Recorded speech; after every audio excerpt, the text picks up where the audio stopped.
আজি বোলো বহুত দিনৰ পাছত কথা পাতি পাতি আপোনালোকৰ লগত দুপৰীয়া ভাত সাজ বনাওঁ দেই। বহুত দিনেই হ'ল নহয়নে এনেকৈ দুপৰীয়া পূৰা ভাত সাজ আনা নাই। এয়া চাউলখিনি ধুই উঠাই দিয়া গ'ল আৰু আজি কাচকলৰে জুতি লগা দুটা আইটেম দেখাম। মানে কম তেলত কাচকলৰ চিপছ কেনেকৈ বনায়। ইপিনে এয়া মগু দালি বহাই দিলে কেৰাহীত।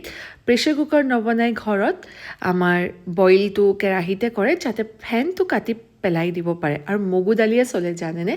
বহুত ৰেয়াৰ চিটুৱেশ্যনতহে বুটৰ দাইল ৰহৰ দাইল বা মচুৰ দালি খায়। ইপিনে কাচকলখিনি কাটিলে আৰু এয়া চাওক ফেনখিনি উঠাই লৈছে। আপোনালোকে হালধি দিয়া আগতেই ফেনখিনি কাটিব পাৰে। আমাৰ মায়ে দি দিয়ে আৰু হালধিটো সেইটো কিয় মই নাজানো। এতিয়া দালিখিনি উতলি গ'ল। এতিয়া একেবাৰে অকণমান অলিভলৈ জিৰা দিলে আৰু দালিখিনি দি দিলে। আমাৰ ঘৰত নৰ্মেল খানা এইদৰেই চলে। ঘৰত যদি আলহী আহে তেতিয়াহে অলপ স্পাইচি বনোৱা যায়। ইয়াতে মধুসোলেং পাত দি দিলে। মই কিন্তু এনেকুৱা দালিবোৰ মধুসোলেং পাতে হওক টেঙামৰা পাতে হওক মুঠতে যিয়েই দিয়ক মোৰ খাই বিৰাট ভাল লাগে। আৰু এয়া চাওক কাচকল এনেকৈ ডাঙৰ ডাঙৰকৈ কাটি লৈছে বাকলি গুচাই।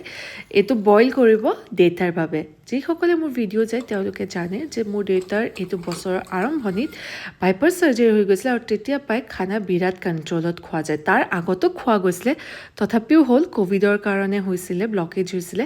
আৰু এতিয়া চাওক কাচকলত অকণমান নিমখ হালধি আৰু বেচন দি দিছে। যদি বেচন দি বোলে খানি পেলাই আপোনালোকে ভাজে তেতিয়াহ'লে একদম কম তেল লাগে। আৰু দেখিছে এয়া শ্বেলো ফ্ৰাই কৰা গৈছে, ডিপ ফ্ৰাই নকৰে। পিছে প্ৰথমবাৰ ভিডিঅ'টো চাই আছে যদি ৰখক ইণ্ট্ৰডাকশ্যনটো দি লওঁ। নমস্কাৰ, মোৰ নাম হৈছে ৰাধাশ্ৰী। মই শ্বেয়াৰ কৰোঁ ডেইলি ব্লগ নহ'লে ৰেচিপি। আজি দেখাইছে একেবাৰে ঘৰুৱা সাধাৰণ দুপৰীয়া ভাত সাজ দেই। আৰু লগতে মোৰ ভইচটো অকণ টায়াৰিং লাগিছে চাগে। হয়, এইকেইদিন কাম বহুত বাঢ়িছে মানে ঘৰুৱা কামেই হওক বা বাহিৰৰ কাম। সেইকাৰণে মানে সময় পোৱা নাই ভিডিঅ' এডিট কৰি দিবলৈও আৰু ভইচ অভাৰ দিয়া সময়লৈ মোৰ অৱস্থা বেয়া হৈ যায়। চ' ইপিনে চিপছ হৈ গ'ল দেখিছে আৰু কাচকলো বইল হ'ল। ইয়াতে অকণমান পিঁয়াজ জলকীয়া মিঠাতেল দি পিটিকি দিব। এইদৰে কোনে কোনে খাই ভাল পায় ক'বচোন। মোৰ কিন্তু কাচকলৰ চিপছটো চবতকৈ প্ৰিয়।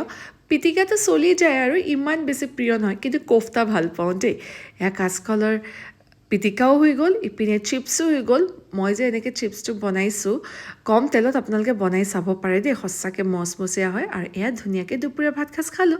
আজিলৈ পিছে ইমান